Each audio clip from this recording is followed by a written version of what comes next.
इन चिताओं के पास बैठकर मन को सुनता है। धीरे-धीरे उसकी बीमारी बढ़ती गई। कभी खांसी से उसका शरीर काम जाता, कभी बुखार उसे जकड़ लेता। लेकिन आश्चर्य की बात ये थी कि उसका भय खत्म होता जा रहा था। रातों को वो अक्सर शास्त्री जी से पूछता, पंडित जी, जब चिता जलती है आत्मा कहाँ जाती है? शास्त्री उत्तर देते, आत्मा उसी का रूप लेती है जिसके प्रति उसका विश्वास होता है, और मणिकर्णिका पर तो स्वयं शिव उसके रक्षक बन जाते हैं। आरव गीता के श्लोक पढ़ता, गंगा की लहरों को देखता और धीरे धीरे उसके चेहरे पर एक दिव्य चमक आने लगी। आरव बहुत कमजोर हो गया।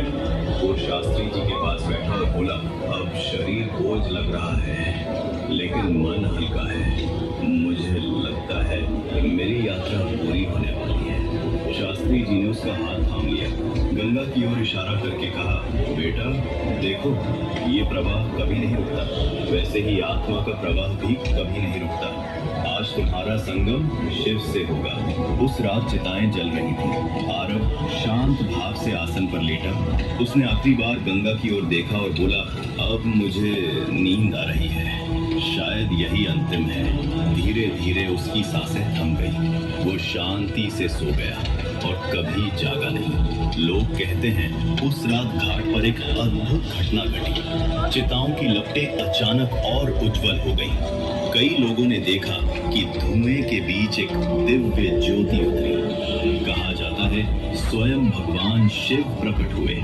उन्होंने आरव के कान में तारक मंत्र फुसफुसाया और उसी क्षण उसकी आत्मा देह के बंधन से मुक्त हो गई।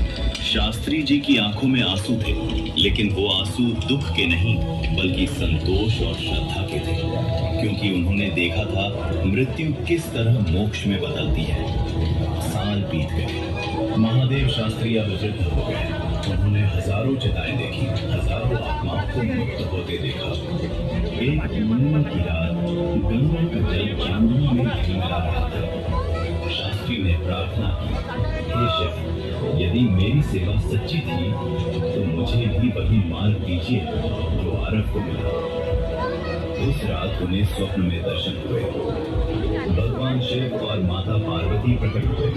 शिव बोले, शास्त्री, तुमने वर्षों तक मणिकर्णिका की साधना, तुमने मृत्यु को समझा और